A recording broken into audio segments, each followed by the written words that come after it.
Cultures de tot el món, totes elles diferents, però amb un nexe comú, el seu amor a la terra. Amb aquest esperit, aquest cap de setmana s'ha celebrat l'homenatge a la terra.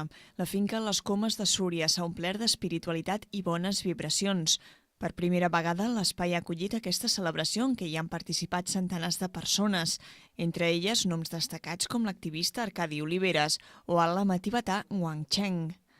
Però els participants no només han pogut escoltar ponències i xerrades de savis espirituals, sinó que han pogut participar en meditacions, sessions de ioga, rituals de sanejament, concerts o diferents tipus de teràpies naturals i alternatives. Hi ha hagut de tot i per a tothom, també jocs per als més petits. En un marc incomparable, els participants han pogut connectar amb la natura. De fet, la pluja, que va fer acte de presència durant tot el dissabte a la tarda, va ser benvinguda. Els assistents la van rebre com una resposta de la terra al seu homenatge. La bona rebuda de la trobada i el farcit programa d'actes fa que els organitzadors vulguin repetir l'esdeveniment i seguir creixent. És per això que ja s'està treballant perquè l'acte es prolongui durant els propers 4 anys.